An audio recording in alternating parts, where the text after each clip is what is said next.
Hi, my name is Patrick. Today we're going to talk about fundraising.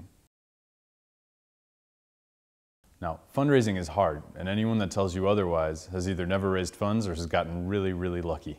In any case, what it implies is coming up with the idea, writing a business plan, mastering a pitch, building slide decks, and this takes a lot of time. When you're raising cash, you need to look at a few things, and perhaps the most important, and what's going to give you an idea of how much cash you're going to raise, is your cash flow.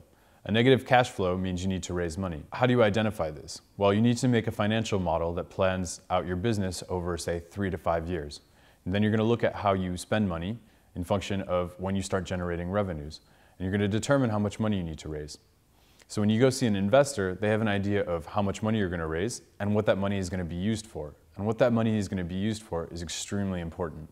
When you raise money, you have to think about dilution. And what dilution is that when a new investor comes in, they're going to make your total percentage of equity held less than what it is today. And that's not necessarily a bad thing because it increases the total value of the company. There's no rule for how much equity to give and how much money to raise.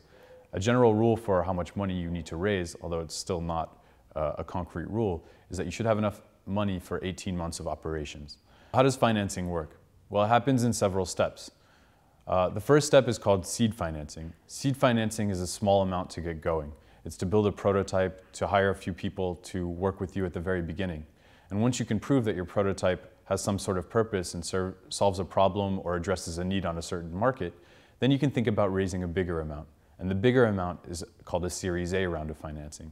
A Series A round of financing helps you begin growing your business and attain an early adopter market.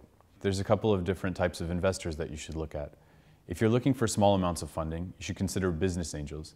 Business angels are people that regularly invest in small companies at a very early stage with smaller amounts, between usually $50,000 or euros to up to $500,000 or euros, and sometimes more. The second are venture capital funds.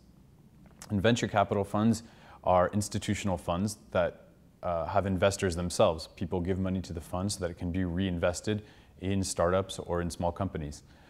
These amounts can range from $1 million or euros, all the way up to $200, $300 million or euros. Again, depending on the evolution of the company, your growth, your revenues, and the expected value in the future.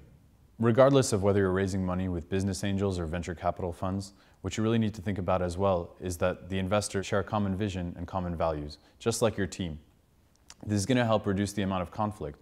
You're obviously going to encounter problems along the way, and you really don't want a friction with your investors. You want to be able to be open with them, and you want not only their money, but you want their advice, and you want them to open their network to you.